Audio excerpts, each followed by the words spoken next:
Hello बच्चा party once again welcome back to our YouTube channel study G classes. तो बच्चों आज के इस नए वीडियो लेक्चर में आप सभी लोगों का एक बार फिर से स्वागत है।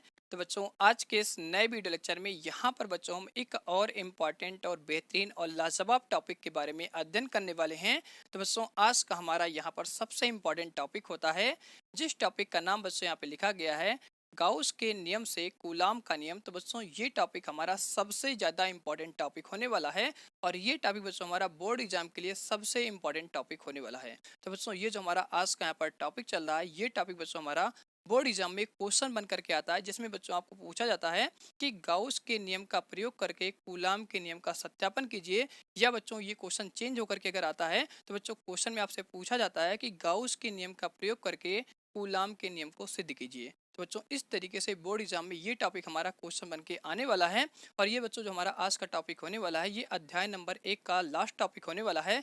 इसी के साथ बच्चों जो हमारा अध्याय चल रहा है वैद्युत आवेश तथा क्षेत्र, ये बच्चों आज के इस वीडियो लेक्चर में समाप्त होने वाला है। तो बच्चों अगर आप सभी लोग को अध्याय नंबर 1 में कोई समस्या है तो नीचे कमेंट बॉक्स में कमेंट करके जरूर बताइएगा। आप सभी लोग के हर एक डाउट बच्चों यहाँ पर कवर किए जाते हैं। इसी के बाद बच्चों यहाँ पर हम इसके नेक्स्ट वीडियो लेक्चर में अध्याय नंबर 2 स्टार्ट करने वाले हैं, जिस अध्याय का बच्चों यहाँ पे नाम होता है वैद्युत विभव।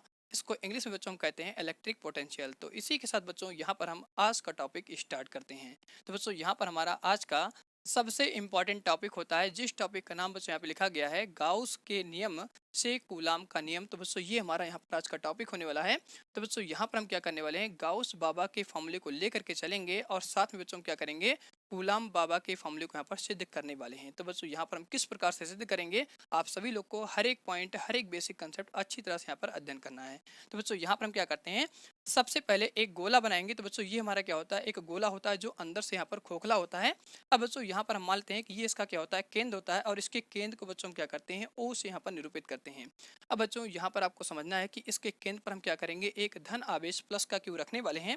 तो बच्चों यहाँ पर हम मानते हैं कि इसके केंद्र पर एक हमारा आवेश होता है, जिस आवेश को बच्चों यहाँ पर हम प्लस क्यू आवेश कहते हैं। अब बच्चों आप सभी लोग जानते हैं कि जो हमारा प्लस का क्यू आवेश होता है, इनकी वजह से जो हमारी विद्युत क्षेत्र रेखाएं होती हैं वो बाहर की तरफ होती हैं। तो बच्चों यहाँ पर हम क्या करते हैं, इसके बाहर या बच्चों आप कह सकते हैं इससे हम कुछ दूरी पर एक पॉइंट मानते हैं, जिस पॉइंट को बच्चों हम पी पॉइंट कहते हैं। और इस पी पॉइंट पर बच्चों हम क्या करने वाले हैं, वैद्युत क्षेत्र की तीव्रता की गणना करने वाले हैं। तो बच्चों यहाँ पर आप सभी लोग जानते हैं, अगर हम किसी आवेश की वजह से पी पॉइंट पर वैद्युत क्षेत्र की तीव्रता की गणना कर रहे हैं, तो बच्चों वहाँ पर हम क्या करते हैं, सबसे पहले उस पॉइंट पर एक गॉसियन पृष्ठ बनाते हैं। तो बच्चों यहाँ पर जो हमारा आवेश है वो इसके केंद्र पर रखा गया है। तो बच्चों यहाँ पर हम क्या करेंगे, एक गोल गोल यहाँ पर एक गोला बनाएंगे और इसी गोले को बच्चों हम क्या कहते हैं, गॉसियन पृष्ठ कहते हैं। तो बच्चों यहाँ पर हम बता देंगे कि ये जो हमारा गोला बना हुआ है, इसी गोले को बच्चों हम क्या कहते हैं, गॉसियन पृष्ठ कहते हैं। अब बच्चों यहाँ पर हम क्या करेंगे, इस पी पॉइंट की दूरी यहाँ से केंद्र से मानते हैं। तो बच्चों इस दूरी को हम क्या करते हैं, स्मॉल आर से निरूपित करते हैं। तो बच्चों यहाँ पर हम मानते हैं कि ये जो हमारा पी पॉइंट है ये बच्चों क्या होता है, स्मॉल आर दूरी पर होता है। अब बच्चों हम क्या करेंगे, इस पी पॉइंट पर इस गॉसियन पृष्ठ का एक छोटा सा यहाँ पर टुकड़ा काटेंगे और उस टुकड़े का बच्चों जो हमारा एरिया वेक्टर होता है वो सतह के लंबवत होता है। और उसके बाद बच्चों हम क्या करेंगे, उसी पॉइंट पर यहाँ पर हम वैद्युत क्षेत्र की तीव्रता की बात करने वाले हैं। तो बच्चों यहाँ पर हम क्या करते हैं, सबसे पहले इस गॉसियन पृष्ठ का एक हम छोटा सा एरिया कट करेंगे और इस एरिया का बच्चों जो हमारा एरिया वेक्टर होता है वो इसके सतह के यहाँ पे लंबवत होता है। तो बच्चों यहाँ पर हम दिखाएंगे कि जो हमारा एरिया वेक्टर होता है बच्चों कुछ इस प्रकार से यहाँ पर इस सतह के लंबवत होगा। तो बच्चों ये हमारा क्या हो जाएगा, एरिया वेक्टर होता है जो बच्चों सतह के लंबवत होता है। और इस एरिया वेक्टर बच्चों क्या करेंगे, डी ए से यहाँ पे निरूपित करते हैं। तो बच्चों अगर हम बात करते हैं कि इस पी पॉइंट पर वैद्युत क्षेत्र की तीव्रता की, तो बच्चों आप सभी लोग जानते हैं कि जो हमारा प्लस का क्यू आवेश होता है, इनकी वजह से जो हमारी विद्युत क्षेत्र रेखाएं होती हैं वो बाहर की तरफ होती हैं। तो बच्चों यहाँ पर हम इस पी पॉइंट पर वैद्युत क्षेत्र की तीव्रता को यहाँ पर हम बाहर की तरफ कुछ इस प्रकार से दिखाने वाले हैं। तो बच्चों ये हमारी क्या होती है, वैद्युत क्षेत्र की तीव्रता होती है जो बच्चों यहाँ पर बाहर की तरफ होने वाली है।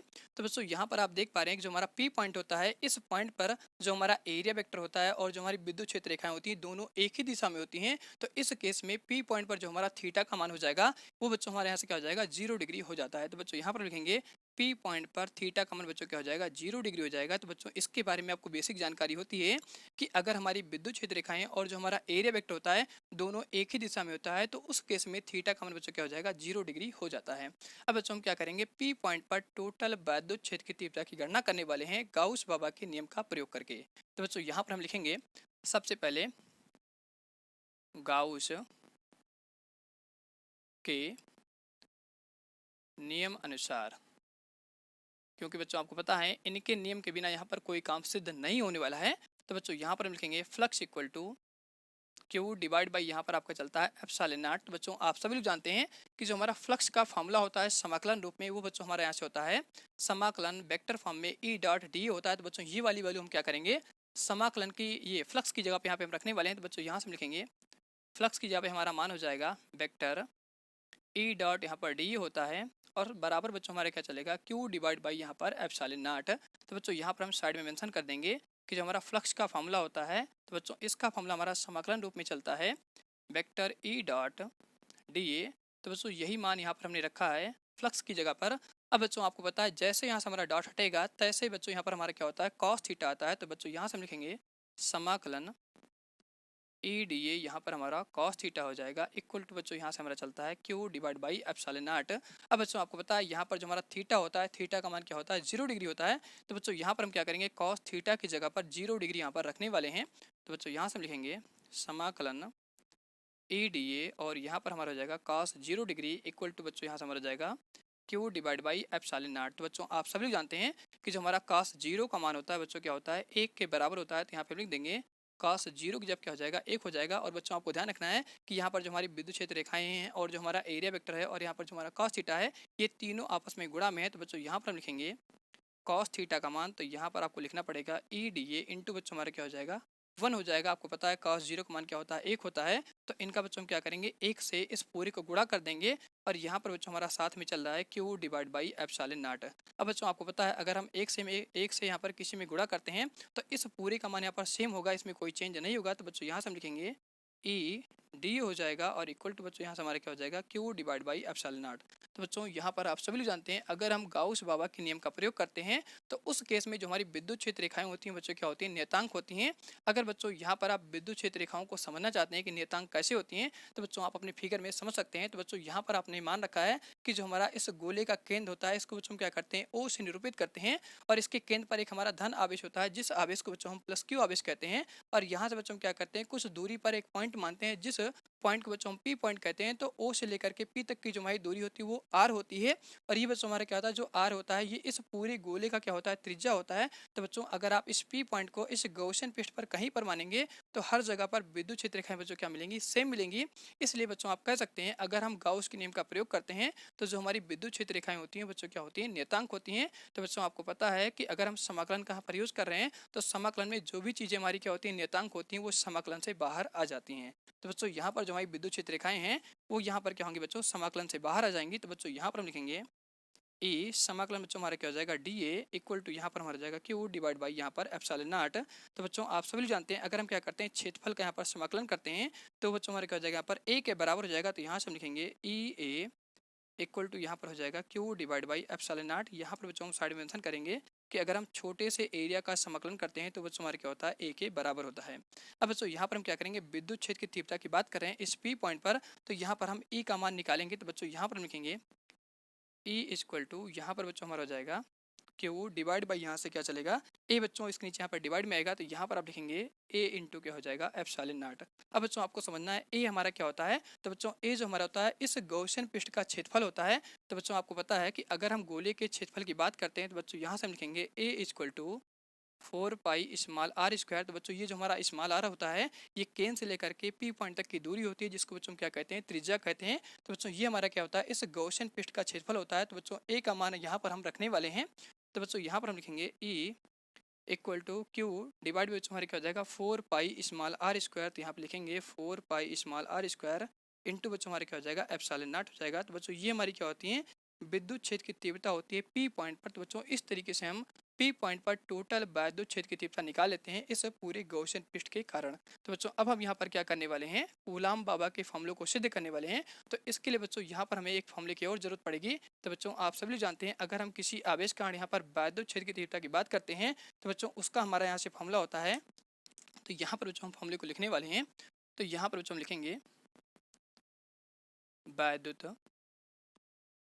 क्षेत्र की तीव्रता के अनुसार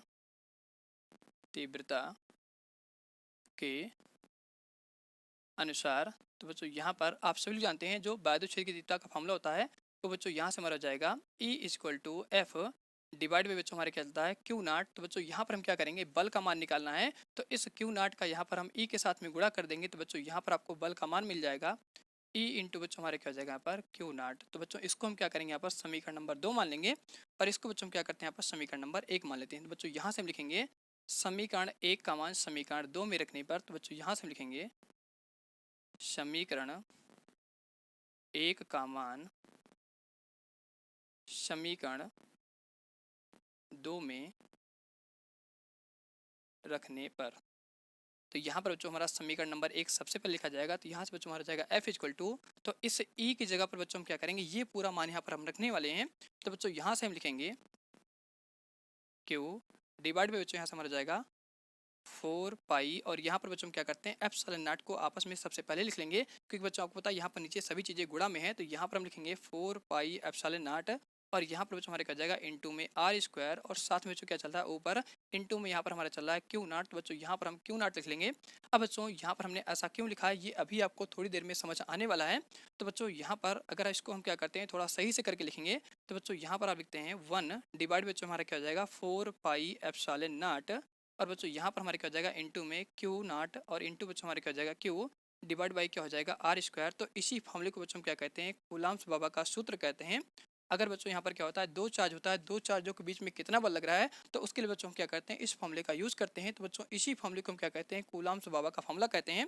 तो बच्चों यहाँ पर आप सभी लोग जानते हैं कि जो हमारा के होता है, के का मान बच्चों क्या होता है 1/4 पाई एप्सिलॉन नॉट के यहाँ पर क्या होता है बराबर होता है। तो बच्चों यहाँ पर हम इसको लिखेंगे कि जो के की वैल्यू होती है बच्चों हमारी क्या होती है 1 डिवाइड बाई यहाँ पर 4 पाई एप्सिलॉन नॉट होता है। तो बच्चों यहाँ पर हम क्या करेंगे इस पूरी वैल्यू की जगह पे यहाँ पे हम के का मान रख देंगे। तो बच्चों कूलम्ब्स बाबा का हमारा जो फॉर्मूला होता है वो बच्चों यहाँ पर के रूप में निरूपित हो जाएगा। तो यहाँ से हम लिखेंगे क्यू नॉट इंटू बच्चों हमारे क्या हो जाएगा क्यू, और यहाँ पर हमारा जाएगा डिवाइड में आर स्क्वायर। तो बच्चों इस तरीके से हम क्या करते हैं कूलम्ब्स बाबा का यहाँ पर सत्यापन कर देते हैं गाउस के नियम का प्रयोग करके। तो बच्चों इसी के साथ यहाँ पर हमारा आज का वीडियो लेक्चर एंड होता है। तो बच्चों अगर आप सभी लोग को आज की वीडियो पसंद आई हो तो इस वीडियो को लाइक करिएगा और अपने दोस्तों के साथ में इस वीडियो लेक्चर को ज़्यादा से ज़्यादा शेयर करिएगा। इसी के साथ बच्चों यहाँ पर हमारा आज का अध्याय नंबर 1 समाप्त होता है। अगर बच्चों आप सभी लोग को अध्याय नंबर 1 में किसी भी टॉपिक में किसी भी पॉइंट में कोई समस्या हो तो नीचे कमेंट बॉक्स में कमेंट करके जरूर बताएगा। अब इसके बाद बच्चों यहाँ पर हम नेक्स्ट वीडियो लेक्चर में स्टार्ट करने वाले हैं अध्याय नंबर 2, जिस अध्याय का बच्चों यहाँ पे नाम होता है वैद्युत विभव, और इसको बच्चों इंग्लिश में बोलते हैं इलेक्ट्रिक पोटेंशियल। तो इसी के साथ बच्चों यहाँ पर हम आज का वीडियो इसी पे एंड करते हैं। अब मिलते हैं आप सभी लोगों से बहुत जल्द अगले वीडियो लेक्चर के साथ में।